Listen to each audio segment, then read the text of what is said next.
Okay.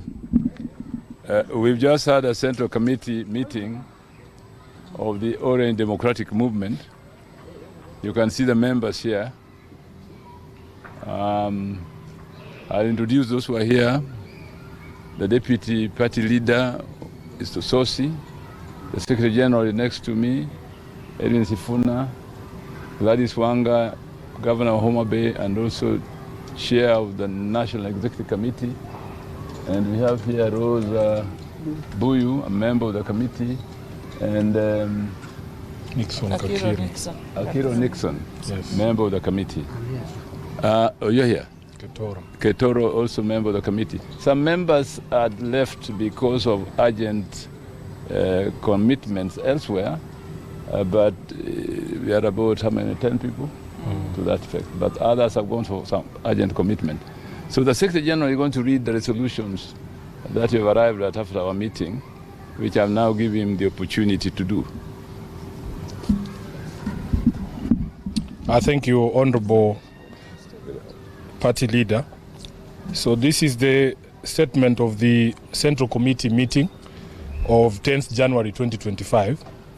The ODM Central Committee has had its first meeting of the year this morning, chaired by His Excellency Professor Peter Anyang' Nyong'o, the acting party leader. On behalf of the committee and the entire party, we take this opportunity to wish our members and all Kenyans a happy new year. As you all know, 2024 was a difficult year, and we pray and hope that 2025 will be kinder to all of you.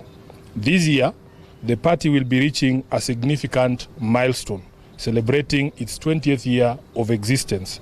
This is also the year that the Africa Union Commission will decide on its next chairperson, and we continue to wish our party leader, whom as you know is contesting the seat, all the best in his quest. We have no doubt that he will bring it home for all Kenyans and for Africa.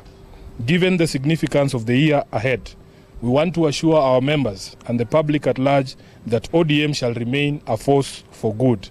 We shall remain the foremost defender of democracy with all its attendant freedoms and full participation of the people, transparency, good governance, justice, fairness, and equity.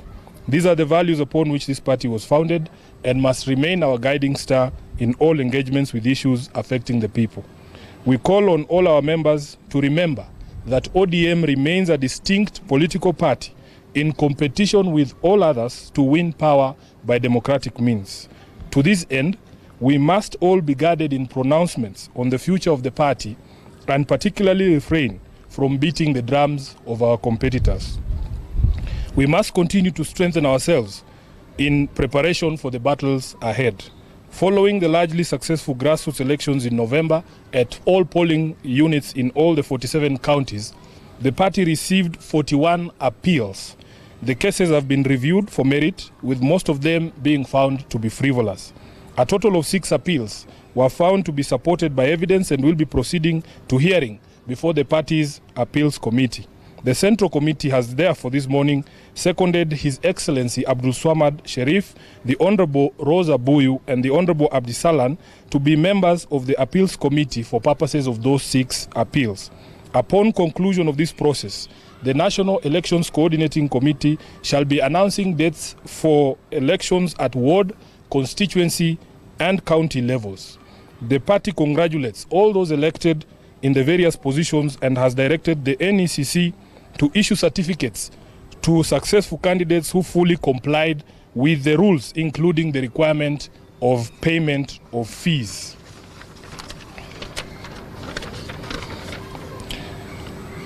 This meeting further resolved to convene a meeting of the party parliamentary group prior to the resumption of regular sittings of Parliament in February to consult with our members on priority legislative business for the party. Of foremost concern to the party is the impasse on the mediation on an additional allocation to counties and the new formula on shareable revenue proposed by the CRA. We shall be imploring on our members to strongly stand up in defense of devolution and ensure that no county stands to lose in any proposed formula. The party further wishes to express concern over the delays in constitution of the IEBC selection panel that has meant denial of representation for many Kenyans in Parliament. ODM as a party is one of the most affected by this continued state of affairs. We are down 3 members in the National Assembly alone, with pending by-elections in Ugunja, Magarini, and 1 nominated member, all which were held by ODM. We are aware there are court orders in place stopping the empanelment and want to urge the judiciary to expedite the resolution of these cases as a matter of national urgency. The by-elections aside, the new commissioners will require time to settle in and begin preparations for the 2027 general election. There is also the question of boundary review, and we feel as a party that we are running the risk of getting into a very serious constitutional crisis. I thank you. That is the end of the statement. Any questions? Yes, sir. Yeah, thank you so much. Just two from me. Number one is towards the secretary. You were recently quoted, you were making a remark in regards to a party position supporting the regime.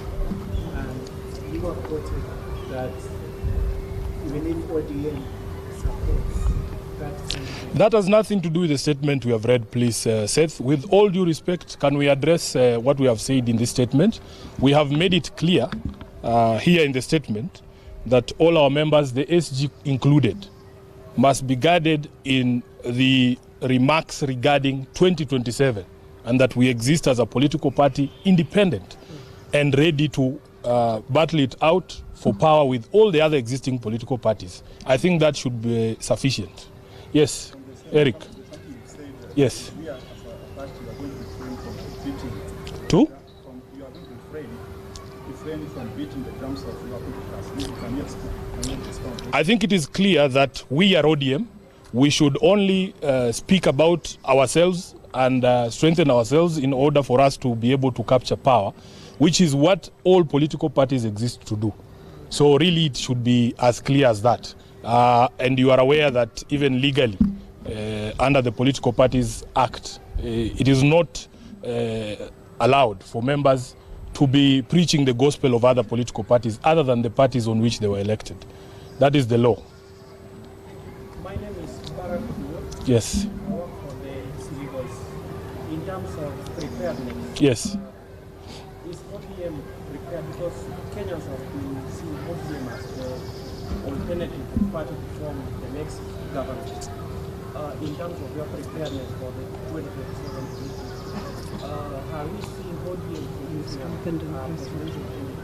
I think part of what we have addressed here and what we began last year with the grassroots elections is part of that strengthening process. We are very proud. We received a report from the National Elections Coordinating Committee that right now, if they showed you the database, ODM has now committees in place in all the over, how many, 39,000 polling centers, which is one of the ways in which we are strengthening ourselves. We need to have a solid grassroots presence. And as I've said, once the process of appeals is done, we will be moving to elections at the ward, constituency, and county level. We want to have a full team in place so that we can be able to take on the challenges that will come ahead of us. I think that should be sufficient. Yes? Yes. Pertaining the constitution of IEBC. Yes. Do you have a timeline within which the commission should be? It is not in our hands because, as we said, there is a court order, I think, that was secured from a court in Kiambu, stopping the empanelment of that selection panel. What we have urged in our statement is that the judiciary now needs to consider this a national emergency and make sure that they resolve those cases as quickly as possible. In fact, the Chief Justice should give priority to those cases so that we can be able to resolve all the questions and have a panel in place, as we have said, because these commissioners who will come in will require time to settle in and to acclimatize and to also get the preparations for that election of 2027 going. Thank you very much. Asante sana. Mungu awabariki. Yeah.